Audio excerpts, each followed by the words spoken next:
The moment I saw the card, my stomach twisted. Thick ivory stock, expensive, the kind people flash at fundraisers. My name was written in neat calligraphy, but underneath it, scrawled in a sharp, cruel pen, were 4 words, Elliot, father by obligation. It hit me like a punch to the ribs. 19 years of raising my daughter alone, after her mother walked out when she was still an infant. Diapers, midnight fevers, late shifts, scraped knees, rent barely covered, bills stacked higher than I could manage. It was me. Always me. Yet here I was, in a room full of silk ties and polished laughter, reduced to a joke. The table glittered with wine glasses and fake smiles. I caught the whispers. A woman's eyes slid down to my scuffed boots before she leaned into her husband, lips curling as they chuckled. Another man smirked openly, shaking his head like I'd crashed a party I didn't belong at. Then I heard it, the kid 2 seats down muttering, guess they had to invite the janitor. I didn't flinch. I just pushed my chair back, slow, steady.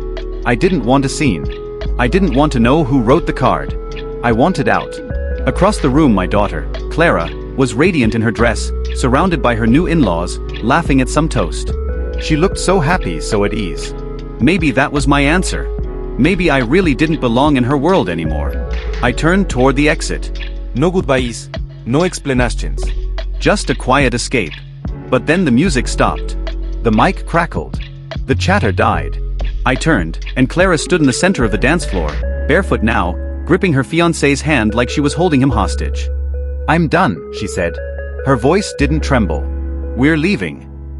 At first, people laughed, thinking it was a joke. But she wasn't joking. She dropped his hand, stepped down, and walked straight toward me. Her fiancé just stood frozen, blinking. Clara didn't slow down. She grabbed my arm. "Let's go," she whispered. I barely had time to breathe, let alone argue. She dragged me out through the sea of gasps and gossip, past spilled champagne and stunned faces. Nobody stopped us. Nobody dared. The first 40 minutes in the car were silent. Just the hum of the highway, the rustle of her dress, her bare feet tapping the pedals. Her makeup was still perfect, but her jaw was locked tight, like she was biting back every word she wanted to scream.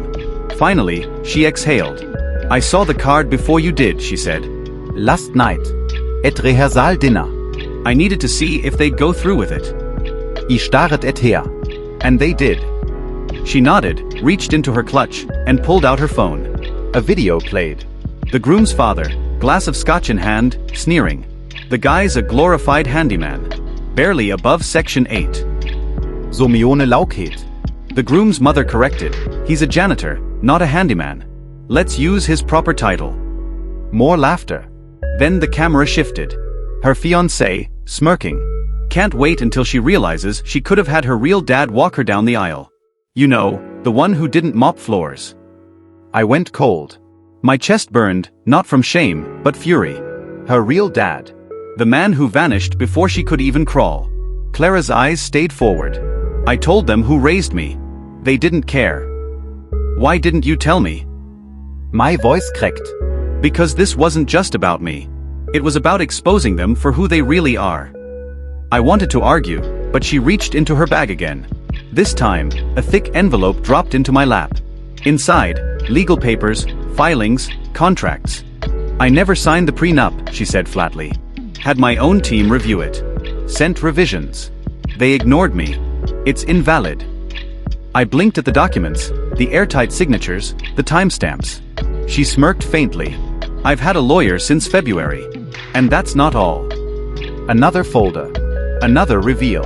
This one even heavier. Inside, stock certificates, trust agreements, purchase records. I looked at her, stunned. What is this? My trust, she answered. I've been buying into the Drexler family's company. Not shares. Control. My throat went dry. How much? 37%, she said. Calm. Cold.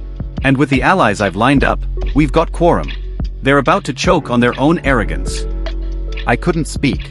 My little girl, who used to build robots from broken toaster parts, had spent years building an empire of her own. And now she was using it as a weapon. Then she slid one last form toward me. Proxy transfer. My name at the top. Why me? I whispered. Because they mocked you, she said, voice sharp. They spat on the man who kept the lights on with double shifts.